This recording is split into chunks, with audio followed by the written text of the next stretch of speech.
something you could share or something you Oh didn't? yeah, no, it's fine. It's fine. I can share this. So anyway, I mean, the beer is frozen. A couple of days. I didn't put anything new in the bright tank. I just kind of sanitized it, and I just had to let this stuff settle out and then reconstitute.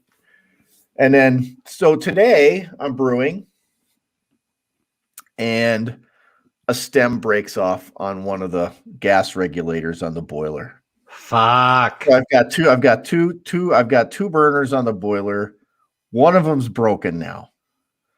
Normally it takes a half an hour to get from the end of the runoff and getting all the wort into the kettle to come to a boil. Just take a guess of how long it took today. 3 hours. Pretty freaking close. An hour and 50 minutes. Jesus. So I should have been home at like 5 o'clock today. I got home at 6:45. It's just like, oh. Wow. Yeah, it's just 2 days in a row. It's just like, what the fuck? Dude, that's a bummer. Oh man, it was just, yeah. So, I love brewing beer, but when it goes bad, it goes bad. All right. Well, if John's done telling a story, I guess it's last call. Bye, guys. Oh, that's awesome. Hey, Jeff McKinney. Hey, Dimitri, if you're listening or watching, hi. Oh, I thought Hey, you were, JVB. I thought, Hey, Red. I thought we were done. I was leaving. Hey, Cody. Oh, Hey, Jeff. It's You all know, before I ever had one of these in my hands, I used to honestly think like that they were ceramic. right. they used to be back in the day. Yeah. Hey, everybody! It's a glass bottle with a little wrapper that makes it look ceramic. Elephant tonight. Ah. Oh, you have a can, John? I do. That's all they had. All they had was cans at I Total didn't Wine. even know they canned, honestly. I have had it in the can, but you got the dark one, huh? I did. They had none of the regular stuff. They had this, the Nocturnum, and they had the red with elderberry in it. And I'm like, no, not doing that. All right. So, oh God. Oh, I Want me to write an intro or something? thought he said something other than John. Are we doing that Stella story? I saw you highlight that. I didn't highlight it, I don't think. No, it's just turned green when I loaded it in. So okay. I couldn't get it to unturn green. Well, there's only 2 stories in there. Oh, And I kind of want to do a poll to see who's going to help me with the first story. I didn't even look at it. It just seems so weird. I haven't looked at it either because it's a drinking episode, so we usually don't get to a story. So, John, if you got something in here that you want, well, I think we should try to spend $2 million of our listeners' money. Oh God. Okay, I'm just gonna write something like that in the intro, but maybe I'll never find out what this whole Easter egg's about. which one are you looking at? The stimulus or the jobs? The stimulus.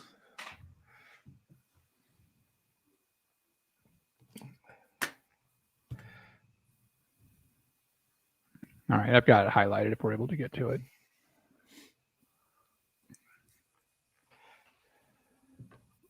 Rhett's ready to go. Jim's asking about why you require a poll. Huh? Brad's going with a 9%er. Lloyd. So are all of us. Yeah. The big bottles. Can any of you pronounce the brewery correctly? I think it's Heigen, right? Haig, maybe. I don't think there's an N in there. Is or no. I mean, I can spell it. Where is it? Come here. Look, listen. Oh yeah, huge. It's not huge. I can tell you that. Huge. Announce it that way, to keep the bit going. Huge. You should always call it huge. I think. Yeah. That's... Help me adjust this. All right. Hold up. I got a karate kick the other light. Yeah. Yeah.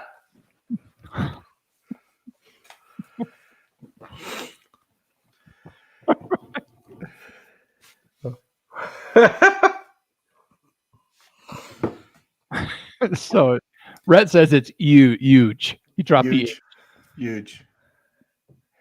Well, that's even better. Should I do that move where now that I've taken the cage off, should I roundhouse kick and let the cork fly out? You should saber it open. Absolutely. Yeah. Do that. For some reason, I'm never scared of these Belgians. Like, what's this cork going to do? Be difficult to take out? Yeah. Pop. Oh, actually, it had a little punch. It's got a little. Whoa! It's got a little something behind it. A little something behind it. Shh, shh, shh, shh. ASMR. Woo! These go through secondary fermentation in bottle. So don't shake it up. Don't lay it down. There's yeast in there. So I hope you've been storing Shake it up. Straight up. I actually just threw it in my backpack and skateboarded home. And when you pour it, Jeff, pour it very slowly. Dude, that's all right. Come on. Like kombucha, I know. Did you watch the how-to? Did you watch the video on how-to? Oh, no, I absolutely didn't. Okay. I don't give a fuck, man. Sorry, I just demonetized us. I apologize. Sorry, YouTube. All right, you got the entrance in there. Okay, you guys ready? Fuck it. I don't know. Yeah. Okay. There's what Jim, you're a funny guy. He's kind of a funny guy. All right. Yeah. Let's do it.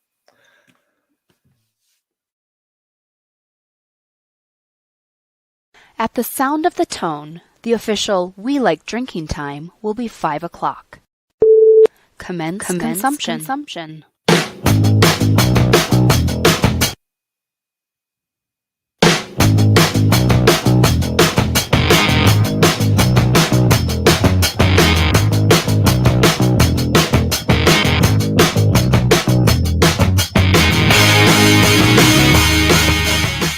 This week on episode 316 of the We Like Drinking podcast, we'll be discussing spending other people's millions of dollars. We're playing games and we're all delirious over this delirium. So crack open that beer, uncork that wine, and let's get drinking!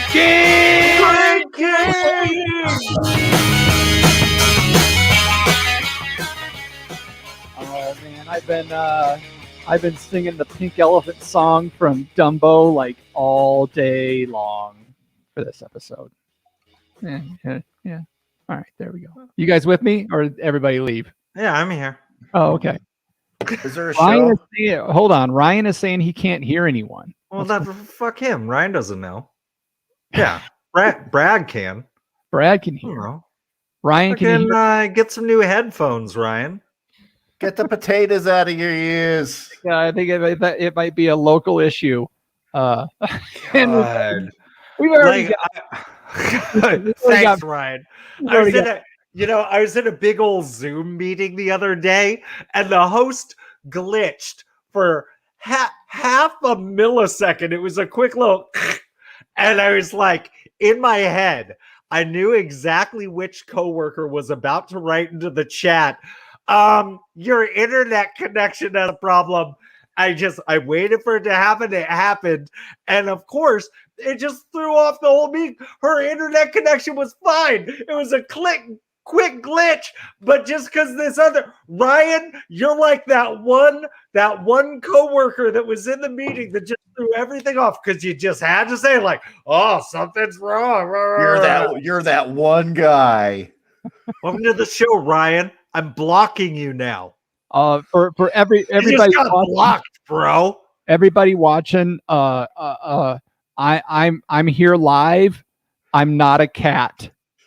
Just what? Huh? Maybe you guys will get that by Friday when the show releases. Oh, okay, yeah. Eccles is always on top of like the dumbest memes ever. I'm sure this is great. Is the dress blue?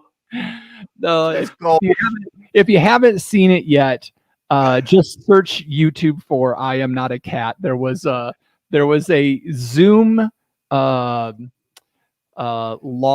thing, court case going on, and one of the lawyers had somehow gotten his Zoom filter to just show him as a cat, and so they started it up, and the judge was Mr. So-and-so, I think you have a filter on. You're showing as a cat.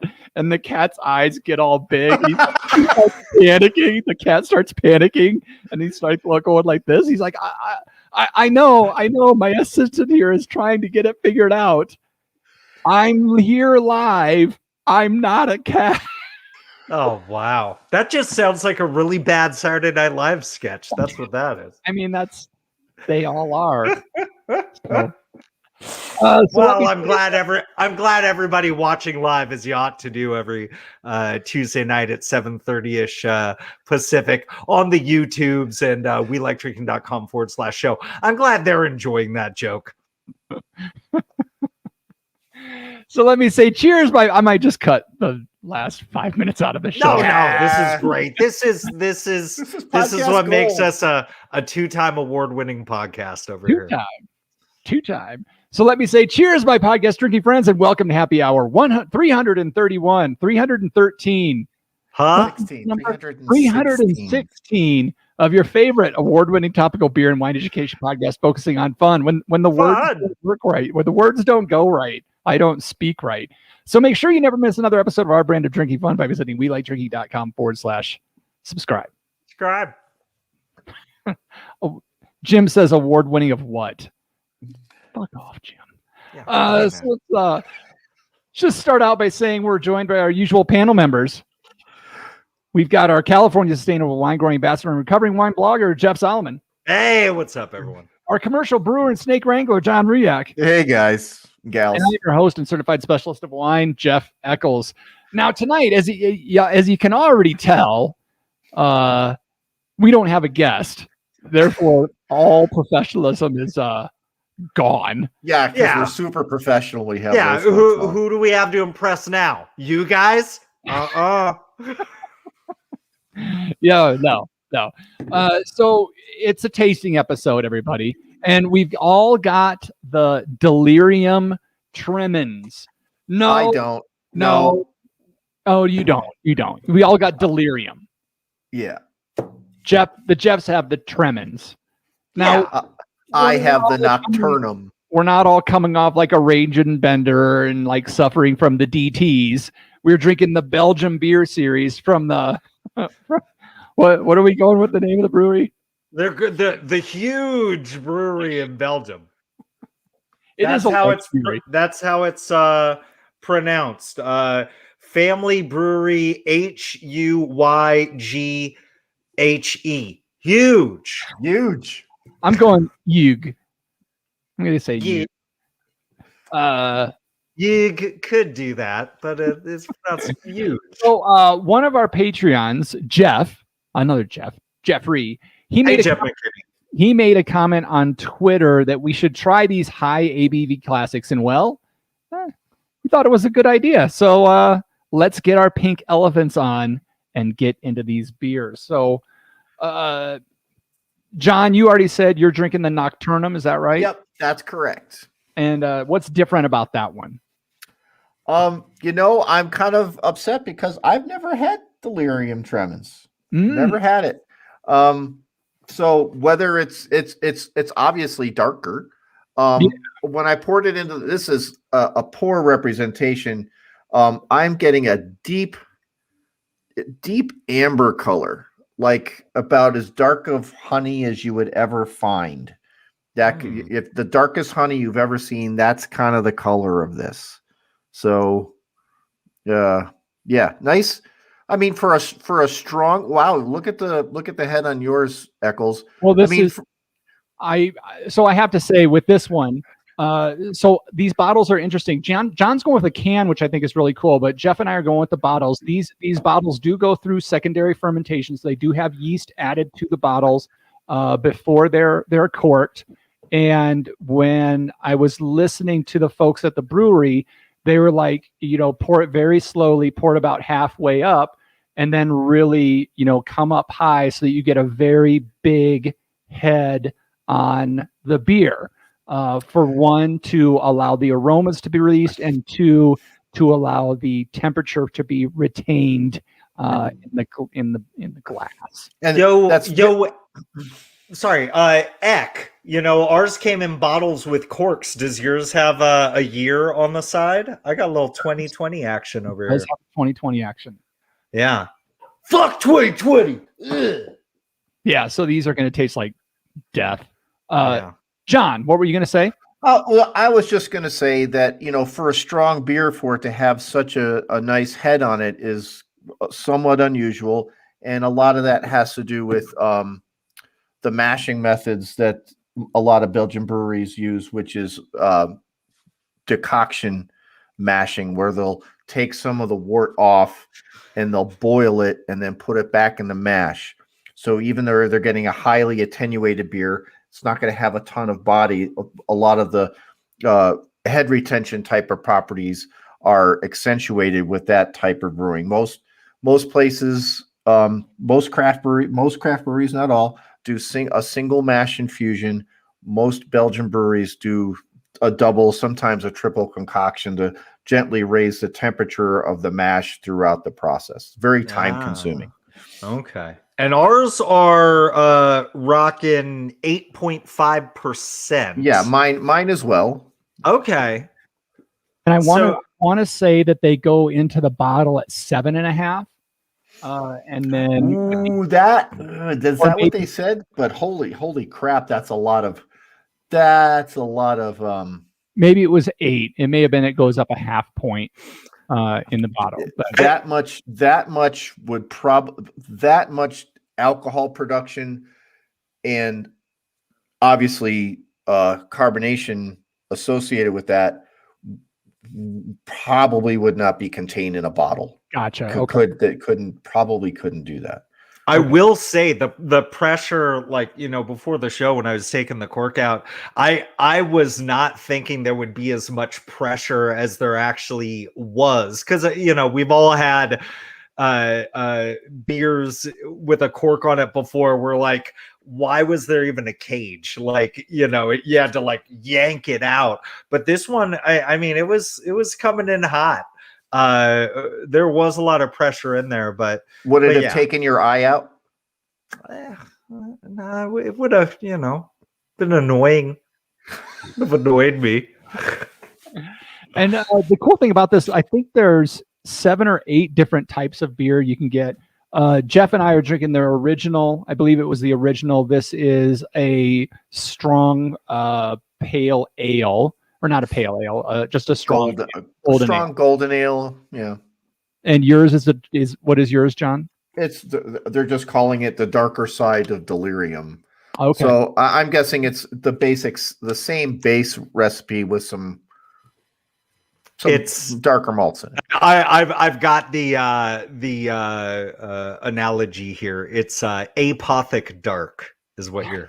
Well, here, I mean, the recipe for Delirium Tremens is pretty simple. I mean, it's supposedly 100% Pilsner malt with 2 types of hops and 3 types of yeast. So there's probably a starting yeast, a finishing yeast, and then a bottling yeast. So likely the bottling yeast is something close to a champagne type of deal, something that can handle the cleaning up in a high ABV environment. Okay. Yeah, and the pale here is 4 yeasts, I want to say. Wow. that they use? I saw 3, but there you go. Okay. One more is better. Yeah. So It's one louder. you go to 11. Yeah. So Good day, mate. Shrimp on the barbie. what else do you know about these folks, John? It's been in the same family since about 1906, so it's a family-run brewery. They've been ruined since the 1600s. Right, yes, and the current family purchased this outfit back in 1906. That was a huge undertaking. Oh. Okay. It's not a funeral home, it's a brewery. So this beer, Delirium Tremens, debuted the day after Christmas in 1988. It is that particular beer accounts for a third of their production, which is not surprising. It has been named best beer in the world in 1998 at the Chicago World Cup Beer Cup. It was named by a tax collector who was sampling the beer and got a little bit woozy. He's like, man, I'm going to have the DTs or something like that, whatever they say in Belgium, and it stuck. So there you go.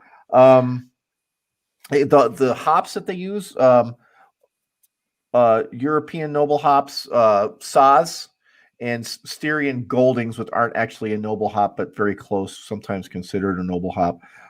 So interesting. We should get some notes of apple and pear and generally in Belgium, you're talking about very little temperature control and fermentation. So with a strong beer, you're going to get some notes of banana probably, and probably some spice, because that's just what happens when you ferment a high alcohol beer at what would be considered ambient temperatures. So basically, they're going to taste like every Belgian beer ever, because they all taste exactly the same. Just like the German beer calendars. Yeah. Yeah. But with bananas. So there you go. Bananas and fraternity house carpet is what we expect. That's what we're rocking here. Well, let's do some tasting notes on this, huh? On the Tremens? All right, let's get our nose into this one. So on the nose, definitely frat house carpet. And I will say, when I first popped the cork, like bananas galore in the whole room. And I think that's kind of like dissipated out, or maybe blended, soaked in with the carpet. It's a little bit more muted now. But yeah, like it's straw, it's hay, it's wet hay. A little honeysuckle action on the nose. Yeah, definitely get some of those malts, that malty characteristic coming through. No kind of hop aroma, anything like that. This comes in, I'm sure, at a very low. I thought I had the hop count, but I don't. Oh, IBU 24.5. Yeah, probably something that's going to be not too noticeable in a high gravity beer. How about on yours, John? Well, I get fruitier notes on mine. I don't get any honeysuckle, fruitier notes. This was probably colored with something called Special B or Special W, which is a kind of a fruity tasting malt.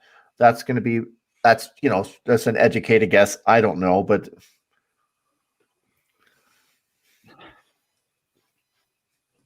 none of the banana stuff. A little bit of spice, a little bit of fruit on the nose for me.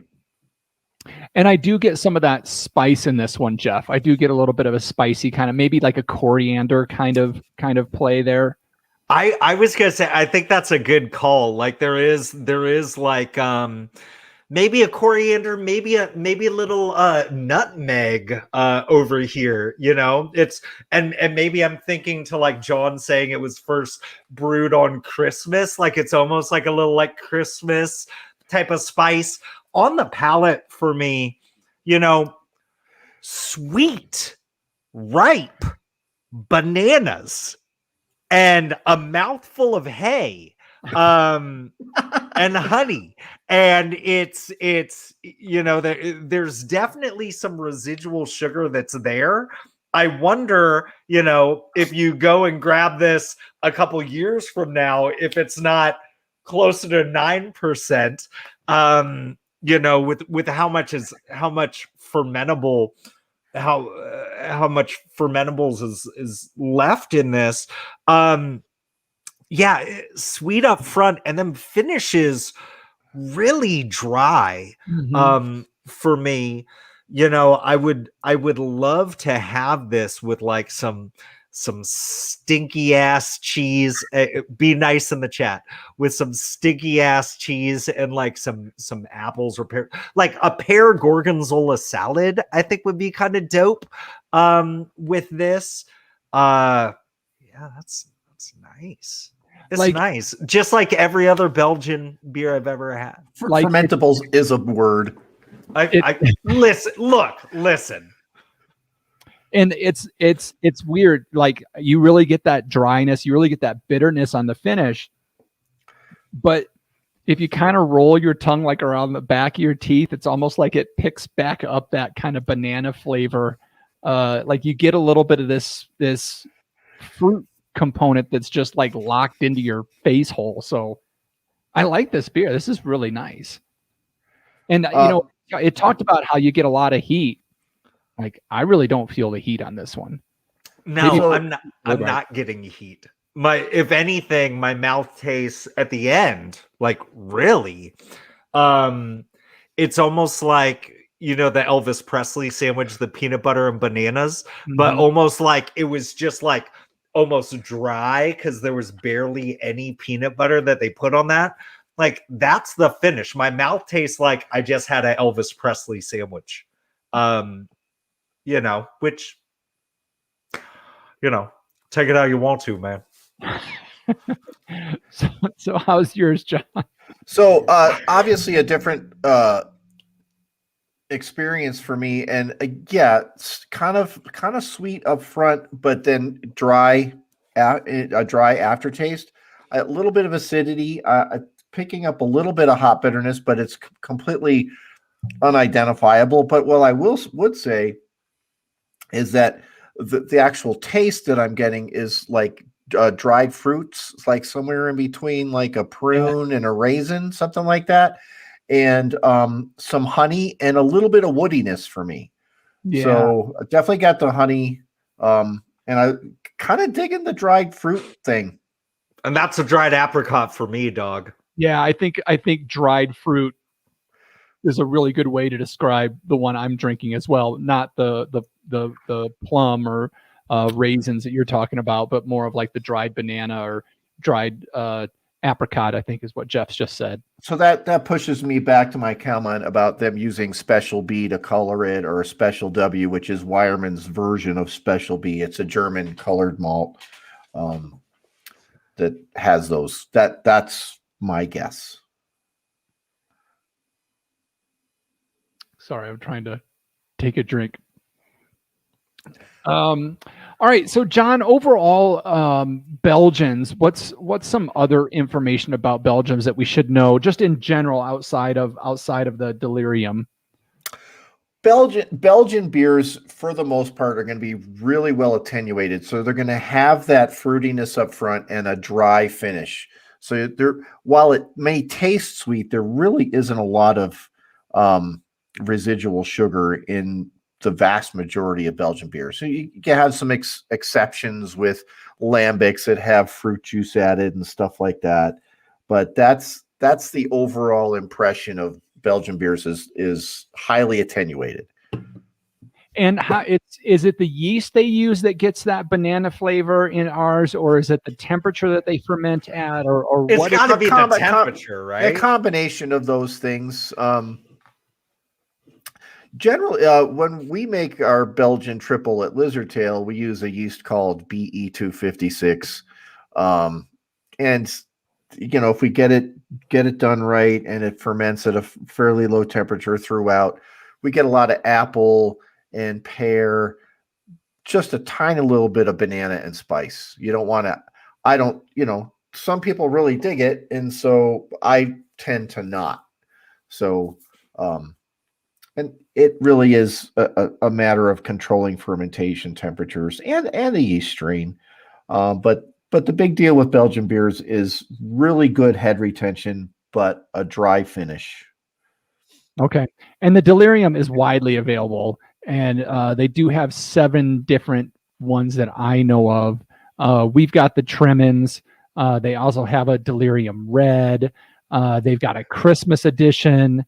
You've got the dark, or is yours the black? Nocturnum. Nocturnum. So dark. Okay. And they yeah, what were some of the other ones? I can't remember what all of them were. Oh well. So you should check them out. The Nocturnum. Yeah, what is so special about that one? IBU is 24. ABV is the same, 8.5. Dark brown red. That sounds about right. Yeah. I will say, and yeah, widely available. I got it delivered to my house via Drizzly. Let me know in the chats if you want my promo code. I'm trying to get 10% off. But that pour, I mean, that's an attractive pour. I mean, I know, I'm sorry that the color doesn't come through on the webcam, but it's really, I mean, I can see my fingers through the glass. Oh no, it's hot. It's hot, bro. Hold that up again. Okay. Yeah. Turning the camera off. Hold on. And so, Jeff, as you get to the bottom of this, because it is very clear right now. Are you getting some? They warn you about some sludgies on the bottom of the bottle. Yeah, as you get more to the bottom of it, or if you put it in your backpack and skateboard at home, you may have a little bit more of a hazy. It's a little in suspension there, but no, mine poured clean. Just pour it slow. It, if you're having trouble, this ceramic looking bottle, it's just a plastic coating. Peel that off and watch like the tail end when you pour it out, and you should be okay. All right. We got through that way too fast. We got all off on how we normally do things. We weren't supposed to. Before you get to anything else, I just want to say I'm just going to slow it down a little bit because we brought up dried fruits. We brought up bananas quite a bit. I got to say something, man. I have to. Those old school banana chips that you used to get that were look like poker chips. That shit's garbage, but you know what's really good? Like the thinly shaved, like they look like potato chip banana chips. Change your fucking life, bro. Change your life. But yes, Eccles, you were saying it's my show. You can talk now. But you reconstitute them in vodka, then make peanut butter and vodka soaked banana chip sandwiches? That'd be good. Eccles, are you eating banana chips right now? Are all your tasting notes based off of banana chips? Yeah, pretty much. That's unfair. You're being unfair to Belgians. Oh my God, this episode. Where they don't grow very, very bananas, oddly enough. I mean, before I even opened this, I could have written down my tasting notes, so I would have been right on. So we normally, this episode's all over the place. So we're just gonna tear things up and get into.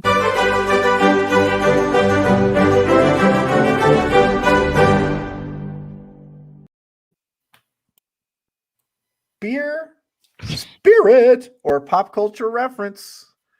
What? Did I mute myself out on the wine? Yeah, you did. I hit the button twice. So wine, beer, spirit, or pop culture reference. Here we go. I'm going to go around the table. Well, I'm going to go around the western half of the United States. I'm going to ask these guys, or give you guys a term. I'm going to spell it for them. They're going to ask me about umlauts and tildes, and then we're going to get some guesses, okay?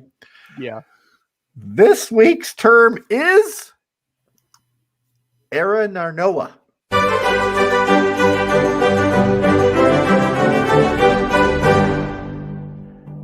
Era Narnoa. I love that, like in the tool that we use to host the video portion of the show. I always have the YouTube comments flowing so I can put them up on the screen and whatnot. But when I go to play one of our bits, one of our musical interludes, I have to click off of it. And while I'm clicked off of it, the whole time I can see that new comments are adding. Like if you're you get a Facebook update, you get tagged or something. And we click off there for 30 seconds, I think. 10 comments from these knuckleheads of the peanut gallery. Okay, what's the word again? Aranarnoa. So I'll spell that for you guys. ARINARNOA. ARINARNOA.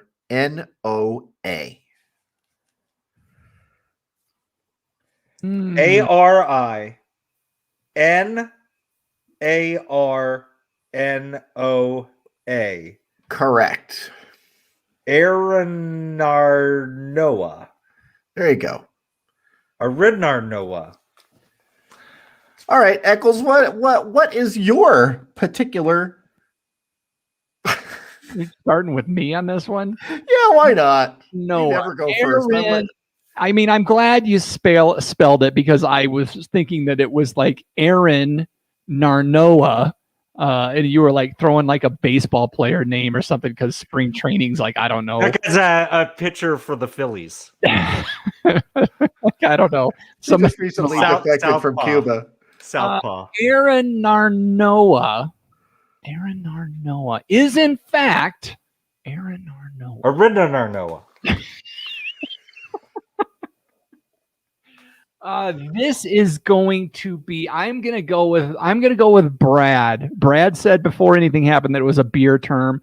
I'm gonna go with him that this is a beer term, and that this is what happens when everything in your bright tank freezes. Oh, nice.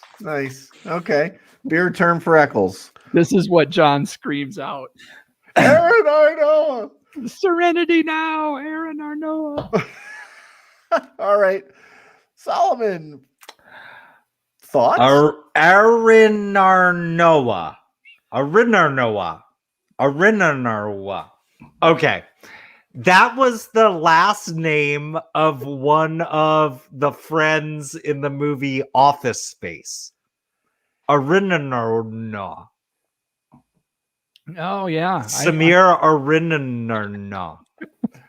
No, I actually think no. This is a pop culture reference. This is the kingdom in which the Frozen franchise was based around. Arinarnoa. Pop culture reference. Arinarnoa is where Elsa lives. Brad is saying it's a beer term. Rhett is saying it's a banana term. JVB is saying it's a French wine term, but that we should also scream it out like hashtag freedom. I assume he's talking about from the movie there, from Braveheart.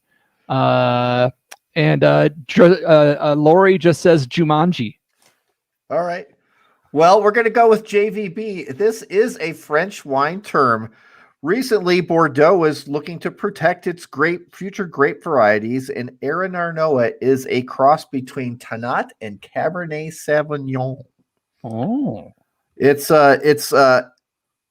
has steady production, large bunches, and a late bud burst. It is resistant to gray rot and adapts well to climate changes.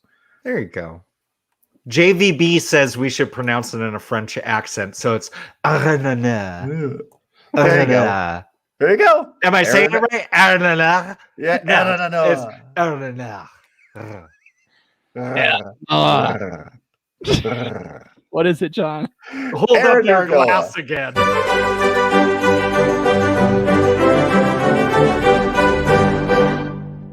Yes, Ryan, you are absolutely right. JVB, week in and week out, is the smartest guy here. That's a true statement. All right, what are we? We're barely into the show, and we're We're out of Can we time. go?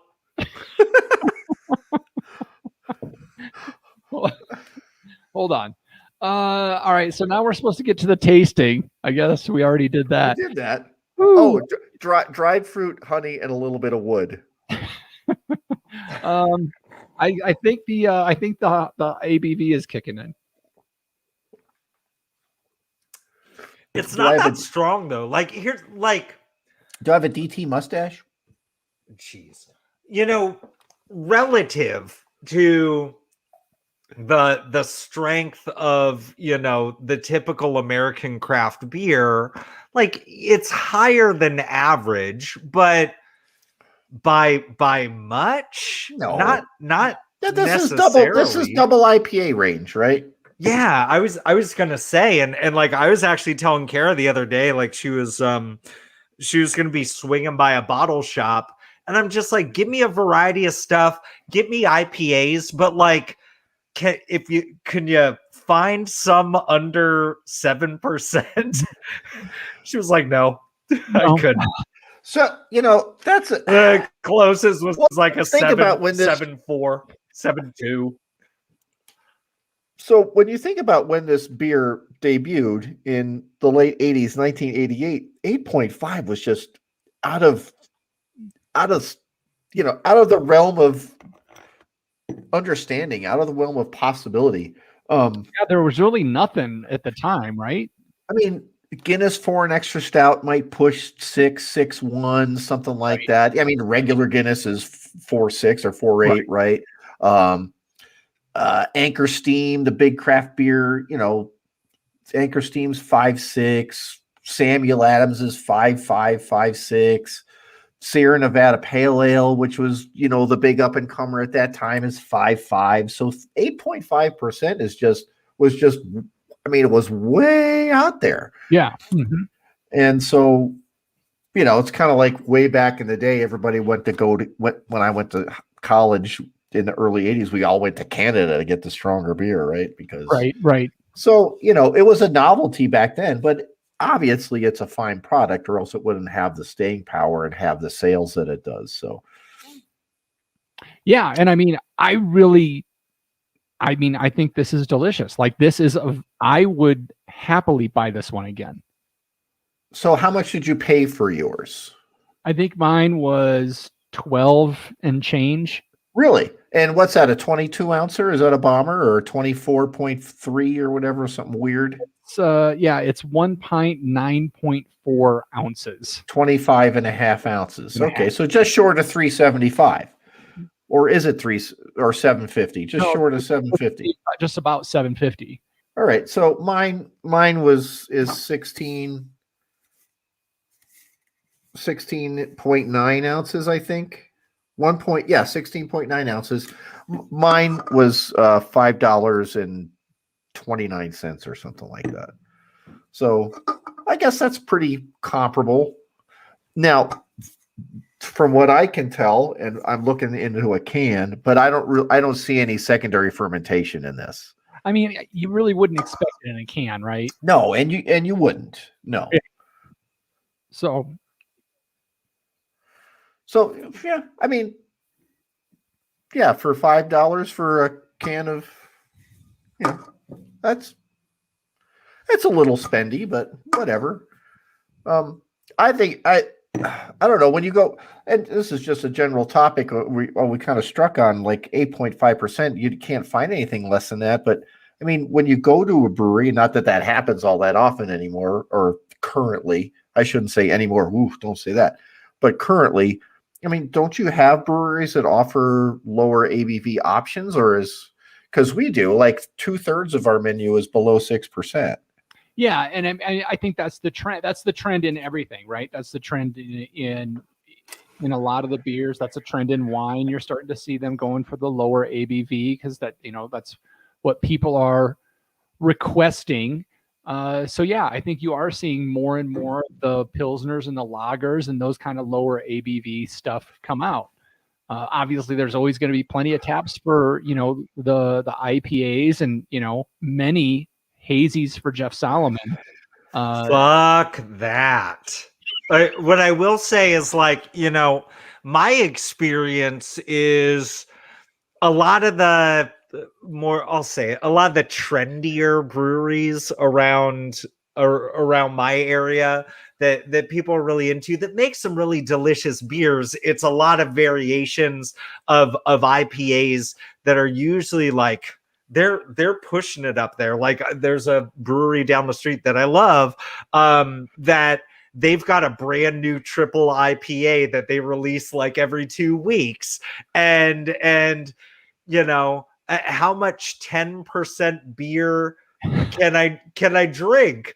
And so with a lot of those places, they will have some lower ABV additions, meaning every once in a while they'll have a 6.5, which to me is like, it's kind of gross. But I get it too. It seems to me that a lot of the places around my area that do offer like way like lower percent beers more often are more of like the old school breweries that do a lot more like English style beers, and German style beers that might only have one IPA on tap as opposed to 9.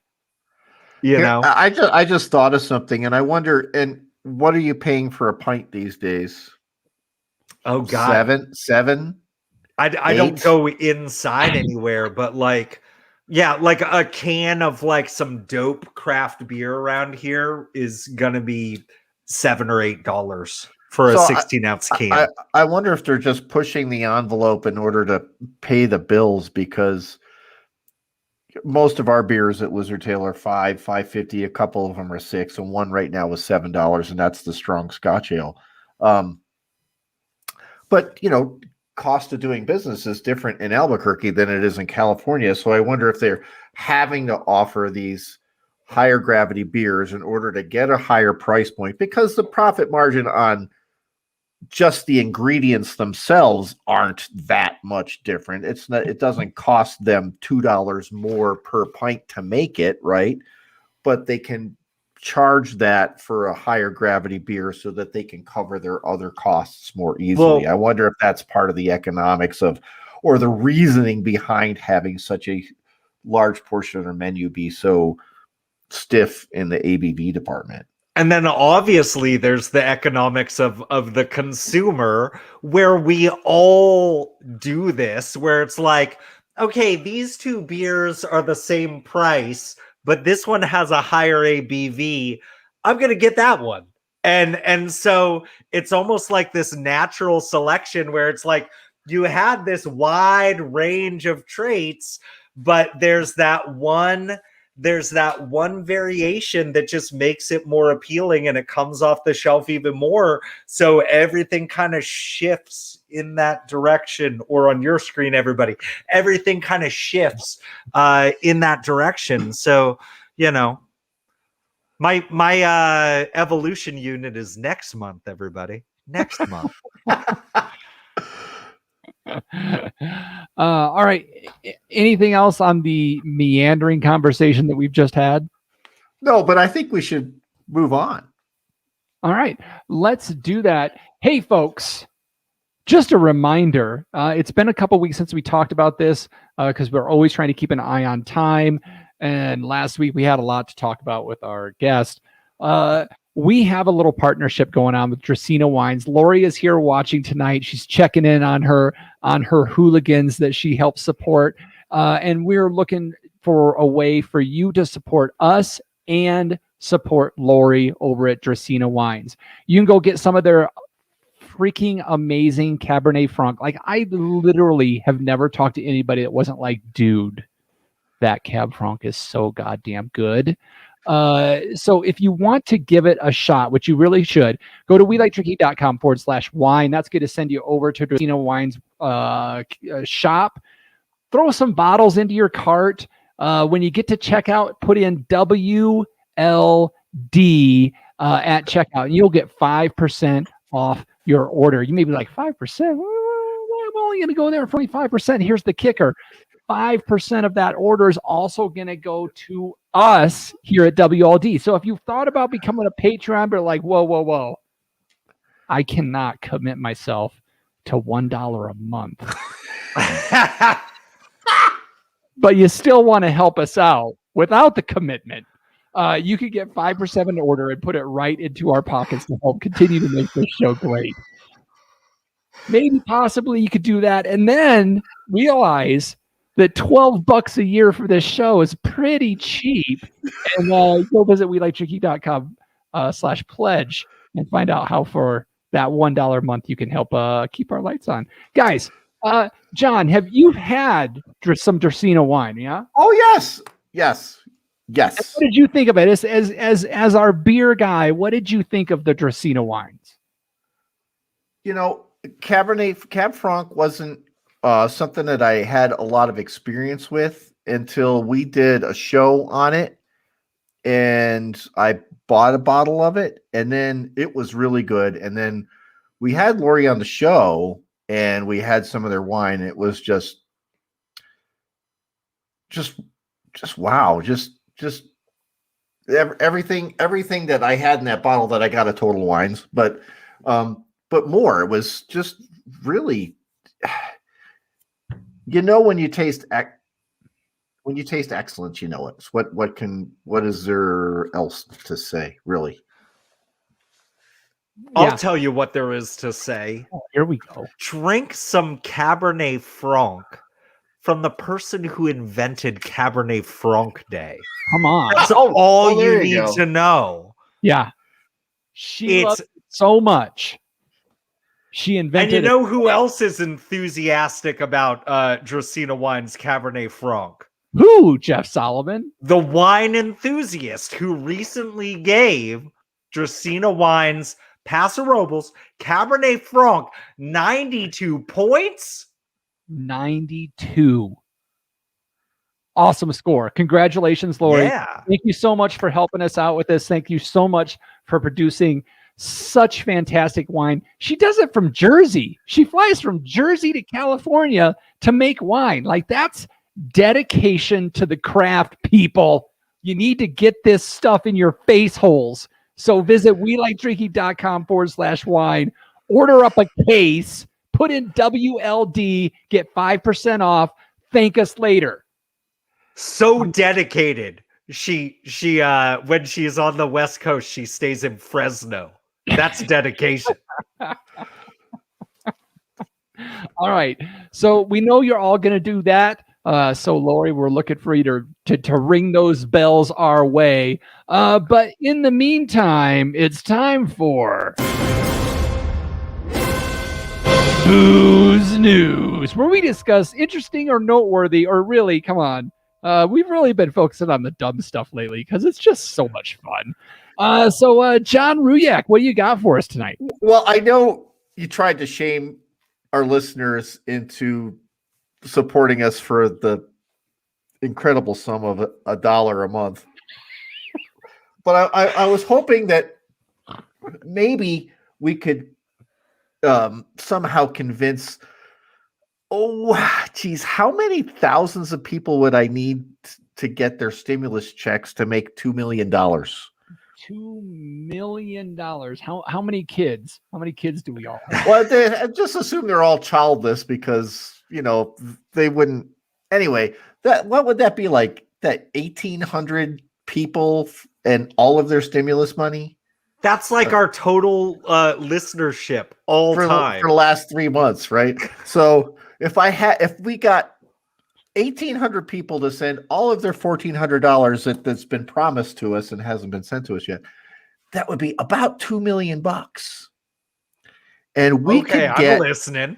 We could get a Fabergé egg Irish whiskey gift pack. Wait, what? Yeah. So Fabergé has teamed together with Craft Irish Whiskey Company to come up with the Emerald Isle Collection, a series of custom-made whiskey sets intended to celebrate the 7 wonders of Ireland. And yes, of course, it comes with a Fabergé egg. I don't think it comes with the Russian Revolution that, anyway. Anyway, in your gift pack, you don't not only get the Fabergé egg, but you also get 2 bottles of 30-year-old triple distilled Irish whiskey.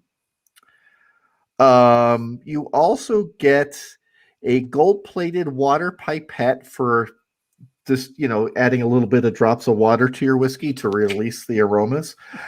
You also get a gold-plated cigar cutter, a couple of Cohiba Siglo cigars, complete with a humidor, and a hip flask. Oh, and some pure obsidian whiskey stones, just to round it all out. All for the low price of $2 million. So who's in? That's the stupidest thing I've ever heard in my entire life. I would pay stupid things. I would pay $2 million to give that to like my worst enemy. They're walking around with a fucking hip flask and a Fabergé egg, like, oh, la-ti-da. Like, that's so dumb. That's just stupid. Go ahead, pay your stupid money. Oh, my gold-plated pipette. Like a faucet's not good enough to pour your water from. Dumb.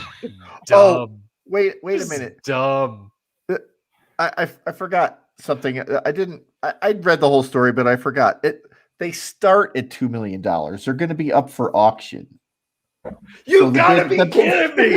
It starts at $2 million. The only way this gets good if it's a prank from Banksy, and as soon as you buy it, it all explodes.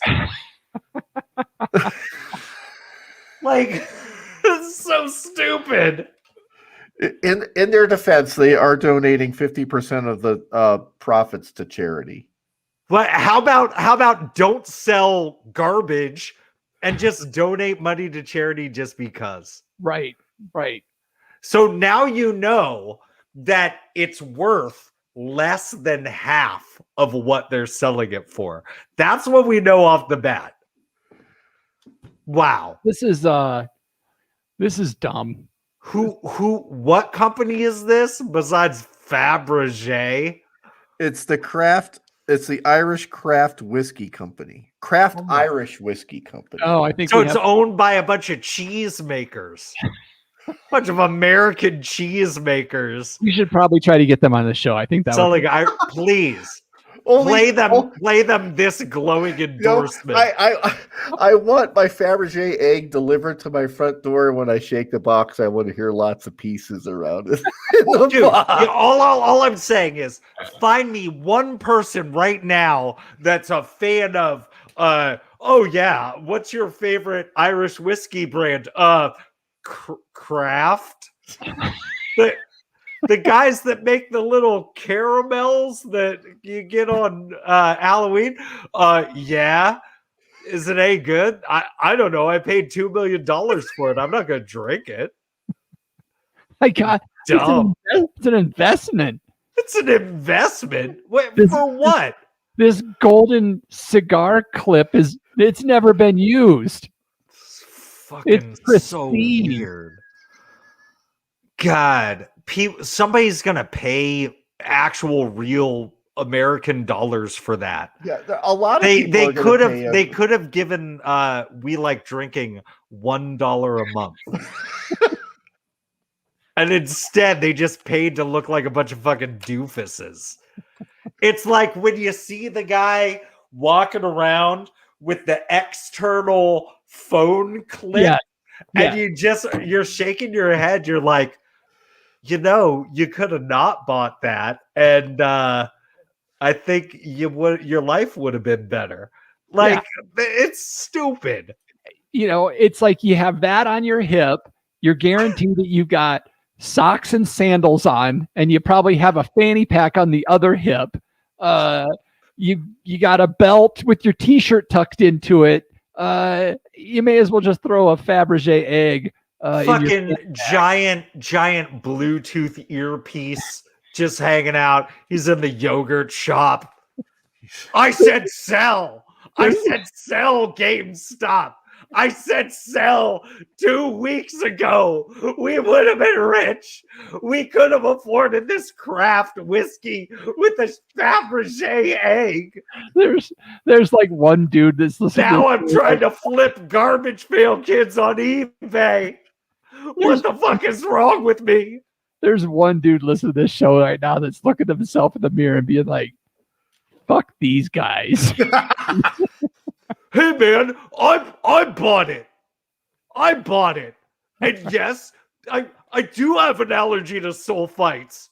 Fuck you, man. All right. So if you want to buy a shake? If everybody's heading over to the Fabergé website to get their bids in, it must be Last call. Last call. Last call. Time to clean house and drop the eggs. You know what we do here, folks? We're looking for a little bit of help from you. Jeff, no, John Ruyak, if folks want to follow us on the social media platforms, how can they do so? You can follow us on Twitter. We like drinking 1, the numeral 1. Instagram, just We Like Drinking, and our ultra cool kid place called The Tavern. If you're not in it, ask to be invited. WeLikeDrinking.com/tavern. And yeah, you know, even if you don't give us $1 a month, we'll let you in. Yeah, folks, and the Tavern is really becoming an awesome place to hang out. It's always been awesome. But just like this week, Kristen was in there. She's like, hey, I'm looking to get my hands on a special bottle of Nebbiolo or a special bottle. And the community came together. JVB, who's in the live chat right now, like totally hooked Kristen up, found her bottles that she could get at the price point she wanted. She's super happy. JVB looks like a rock star. And it all happened in the Tavern. So make sure you check it out. We've had a ton of people joining lately. It's becoming, I don't even recognize people in there, but it's a lot of fun. It's like quarantine has been lifted in the Facebook groups or something. It's like, hey, I don't even know that person. Whereas before we were all in our little bubble, our little tavern bubble. But now it's growing. The community is coming together. It's a lot of fun. I really hope you'll get there. Chelsea's in there drinking out of boots all the time. It's fantastic. Oh, I thought Jeff was going to say something, but he's just continuing to blank stare me. Yeah. So, sorry. Jeff, if the folks have some thoughts on the show, some thoughts on Fabergé eggs, where can they go to leave us their thoughts? Look, you're probably, if you're not watching live on YouTube every Tuesday night around 7:30-ish Pacific, as you ought to do.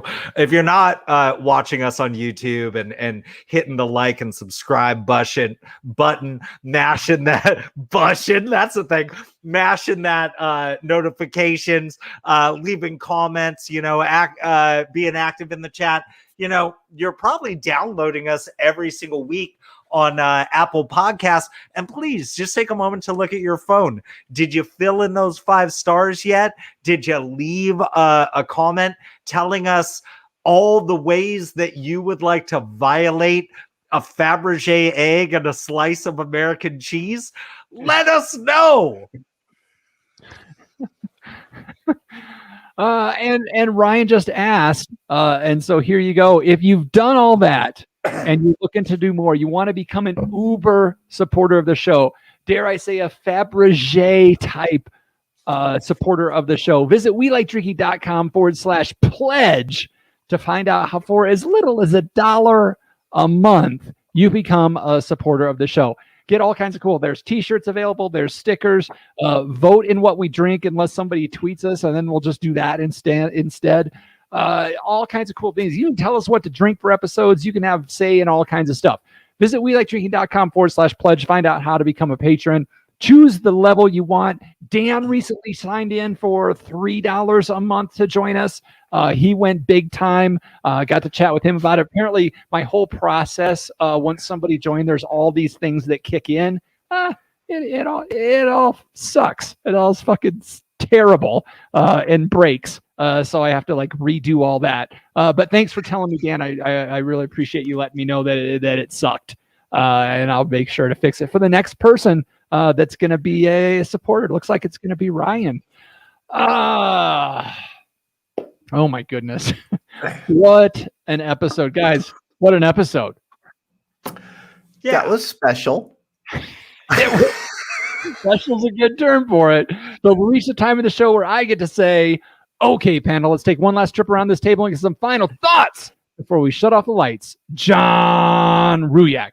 So I'll try to keep it short. I don't know if I can, but we got warmer weather coming up, and I hope people get outside, and I hope they do things to help with their mentals. Their mentals, yes. Get some mental floss. Get out in nature. Something really cool happened to me this week, and I know it's kind of visual. You guys can't see it, but I got a book that I purchased at a discount, Snakes of Arizona, just recently released. And this is 600 and some odd pages of every single detail of a snake in Arizona you can possibly imagine. But there's all these distribution maps with thousands and thousands of little white dots. There's a little white dot in this book that I gave them the information on. So I have one tiny little white dot inside this huge book. And you know what? It's just about being involved in your hobby. So go out and do something fun, and maybe someone will find value in it, someone beside yourself that you can help out. And maybe you'll get a little tiny white dot amongst tens of thousands in a book someday. I always love the end of the life tips from John that come at the end of the show sometimes. It's like he's railing against the world all through the show, and then at the end he becomes Mr. Rogers for when the music's playing. Jeff Solomon. That is awesome, by the way. That's almost as awesome as, my punk band when I was in high school. We played at the iconic 924 Gilman Street in Berkeley one time. Ooh. So if you ever pick up the book, the biography of 924 Gilman Street, you will literally see in very tiny print from right around like 1996. It says that the Willies played there. So there you go. And on top of that, I will say, hells yeah, man. Get outdoors, have a great time, take care of yourself. I'll tell you, I'm thankful to the two losers on the show that got me back into working out, because it had been raining for a while, but I finally got to go out and get skateboarding again. And now that I'm all like agile, dude, my ollies are fucking so boned out right now. Like it's amazeballs. Everybody go bone out your ollies, please.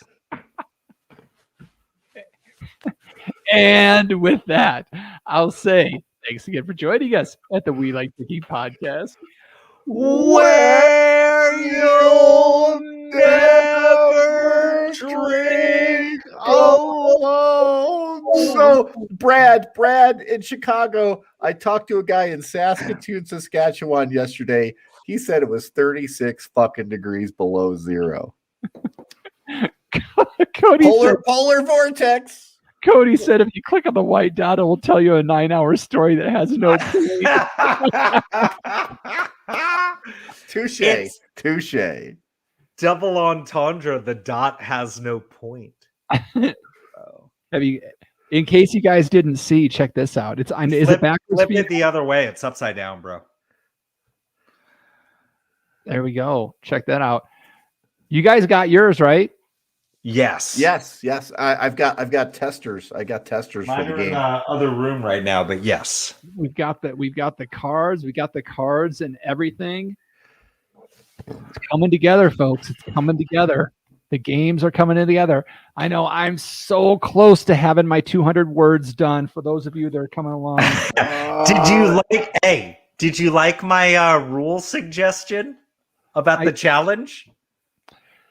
I think that fixes everything, bro. I think it fixes everything. I think I have to try it out. And here's why, because they're definitely like, think about all the terms that you've ever come across that you're like, it's too fucking ambiguous. Yeah.